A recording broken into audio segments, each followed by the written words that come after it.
Alors comme on l'a vu, la première loi de Newton nous dit que dans un référentiel galiléen, le vecteur vitesse du centre d'inertie d'un système est constant si et seulement si la somme des vecteurs force qui s'exercent sur le système est un vecteur nul. Donc qu'est-ce que ça veut dire tout ça? Donc déjà la définition du référentiel galiléen, en fait c'est quelque chose d'un peu circulaire puisqu'on dit qu'un référentiel est galiléen si la première loi de Newton est vérifiée dans ce référentiel. Donc en fait, pour s'en sortir, il existe une deuxième définition dans laquelle on dit il existe une classe de référentiels dits galiléens dans lesquels tout point matériel isolé est soit au repos, soit en mouvement rectiligne uniforme, donc ce qui revient au même. Donc en fait, ce qu'il faut bien retenir de cette première loi de Newton, c'est que si la somme des forces qui s'exercent sur un système est nulle, alors ce système soit au repos, et il continue d'être au repos, soit en mouvement, et alors il continue son mouvement avec un vecteur vitesse constant, c'est-à-dire constant en direction, en sens et en norme. Donc en plus de cette idée de référentiel, on peut résumer cette première loi de Newton comme si on a une somme, donc je vais le représenter avec le symbole somme, le symbole mathématique, une somme des forces, donc des forces c'est vectoriel, qui est nulle, alors c'est équivalent au vecteur vitesse qui est constant, donc c'est égal à un vecteur constant, un vecteur qui ne change pas dans le temps, ce qui peut être un vecteur nul si l'objet est au repos, ou ce qui peut être un vecteur d'une valeur quelconque constante au cours du temps. Donc c'est ce qu'il faut bien retenir de cette première loi de Newton. Donc tout ça, ça nous amène logiquement à la question, mais du coup, comment une force ou comment une somme de forces non nulles change, modifie le mouvement d'un objet? Et ça, c'est justement ce que décrit Newton dans sa seconde loi, et c'est ce qu'on va voir dans cette vidéo. Donc la deuxième loi de Newton nous dit que la somme des forces, donc que je vais représenter par un grand F, qui est en fait la somme des forces, cette somme est égale à la masse de notre système fois l'accélération. Donc bien sûr, c'est une égalité vectorielle. D'un côté, on a la somme des forces. De l'autre côté, on a la masse, qui est bien un nombre, un scalaire, fois par contre un vecteur, qui est l'accélération. Donc cette seconde loi n'est pas très dure à retenir. La force est égale à la masse fois l'accélération, et c'est une égalité vectorielle.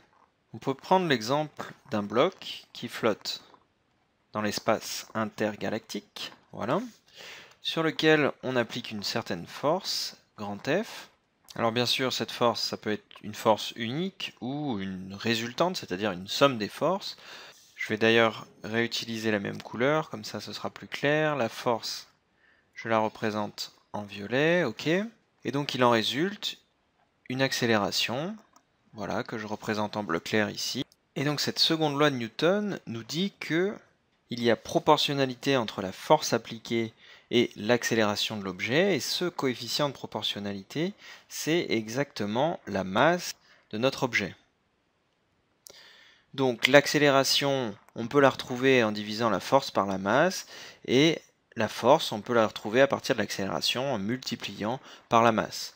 Donc bien sûr, il ne faut pas confondre la masse et le poids, hein, ça a été l'objet d'une autre vidéo.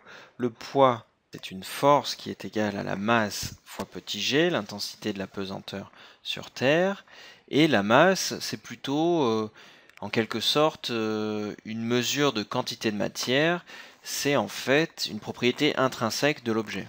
Et donc c'est là qu'on se dit, mais on a vraiment de la chance d'habiter dans cet univers, parce que on aurait très bien pu tomber sur une deuxième loi de Newton, dans laquelle la force serait par exemple égale à la masse à la puissance 3 fois la racine carrée du produit scalaire de l'accélération. Tout de suite, ça aurait été beaucoup plus compliqué. Il se trouve que dans notre univers, les choses sont simples, la force, c'est égal à la masse fois l'accélération. Alors, on peut prendre un exemple concret. Si on a une force, ou du moins la norme d'une force, qui est égale à 10 newtons, on a vu aussi que les newtons, c'est des kilogrammes mètres seconde moins 2. Donc kilogramme mètre seconde moins 2, ça tombe bien, c'est ce qu'on retrouve dans cette équation, hein. Ici, on a d'un côté la force donc en newton, et ici on a des kilogrammes fois une accélération, c'est-à-dire kilogrammes fois mètre seconde moins 2. Et mettons que l'on ait un objet d'une masse de 2 kg, 2 kg. La question qu'on peut se poser alors, c'est quelle est l'accélération? Donc ici j'ai donné la norme du vecteur force, et donc bien sûr le scalaire qui est la masse. Donc si on veut connaître le vecteur, il faut aussi connaître la direction et le sens de la force. Donc on va utiliser ce qu'on a sur le schéma ici, c'est-à-dire une force qui est orientée vers la droite. Donc on va prendre le sens positif vers la droite. On a 10 newtons vers la droite. Donc puisque F est orienté vers la droite, que la masse est bien sûr positive, l'accélération est aussi orientée vers la droite. On a donc 10 newtons, soit 10 kg mètre seconde moins 2, est égal à 2 kg fois l'accélération, ou plutôt la norme de l'accélération, puisqu'on vient de dire qu'ils avaient même direction et même sens. Et donc, si on divise chaque membre de l'équation par 2 kg, donc ici, de côté gauche, les kilogrammes se simplifient. 10 divisé par 2, ça nous donne 5. Je vais prendre une autre couleur pour marquer les résultats. On a donc 5, il reste des mètres par seconde moins 2 de ce côté, des mètres fois seconde moins 2, et ça c'est égal, donc ici on a les kilogrammes qui simplifient, 2 qui simplifient, c'est égal à la norme, donc à la valeur de l'accélération. Puisqu'on a dit que force et accélération avaient même sens et même direction, on peut donc écrire que l'accélération c'est 5 mètres par seconde au carré, mètres seconde moins 2. Donc ce qu'on a vu ici, si je mets la force à gauche et l'accélération ici, c'est que 10 newtons par exemple, dans ce cas précis avec une masse de 2 kg, ça nous donne une accélération de 5 mètres seconde moins 2. Donc si j'applique par exemple 20 newtons, une force 2 fois plus grande, on voit que si on remplace 10 par 20 newtons en gardant les autres valeurs égales, on va se retrouver avec 10 pour l'accélération, donc 10 mètres par seconde moins 2, mètres seconde moins 2, pardon. Et donc en fait, il y a bien proportionnalité entre la force et l'accélération, et le coefficient de proportionnalité, c'est la masse.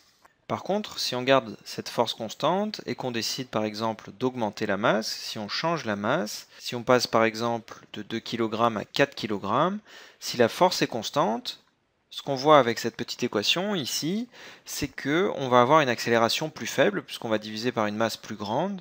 Donc à force constante, une masse plus grande va résulter en une accélération plus faible, et c'est quelque chose qui se comprend assez bien intuitivement. Si moi, avec ma force donnée, je pousse par exemple un objet, si cet objet est très lourd, j'aurai du mal à le faire accélérer par rapport à un objet très léger.